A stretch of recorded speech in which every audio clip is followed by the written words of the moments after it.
Comics. बात उस समय की है जब मैं मात्र 11 साल की थी।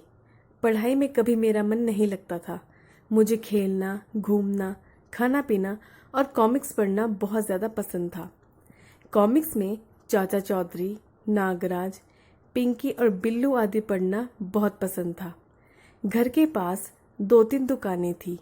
2 दुकानें राशन वगैरह की और 1 दुकान थी कॉमिक्स की। कॉमिक्स वाले भैया घंटे के हिसाब से पैसे चार्ज करते थे। वह दुकान मुझे किसी खजाने से कम नहीं लगती थी। उस दुकान में बैठकर मैं कॉमिक्स पढ़ने के ख्वाब देखा करती थी।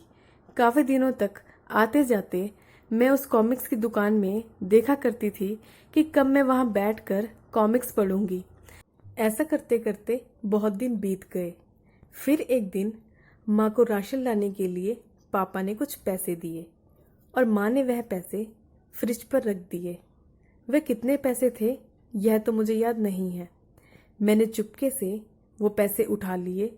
मैंने पहली बार ऐसा काम किया था तो मेरे हाथ पैर डर के मारे कांप रहे थे और मुझे पता था कि यह मैं गलत कर रही हूँ, लेकिन कॉमिक्स पढ़ने का जुनून मेरे सर पर सवार था। मैं पैसे उठाकर भागी भागी उस कॉमिक्स वाली दुकान पर गई। मैंने पैसे दुकान वाले भैया के हाथ में रखे और उन्हें कहा कि इन पैसों में जितनी भी कॉमिक्स आती हैं मुझे दे दो। कॉमिक्स वाले भैया ने मुझे पूछा कि यह पैसे कहाँ से लाई हो। मैंने भोलेपन में कह दिया कि माँ ने दिए हैं।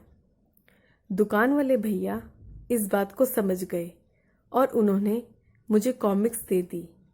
उसके बाद वे भैया मेरे घर पहुंच गए और मेरी माँ के हाथ में सारे पैसे रखकर सारी बात बता दी।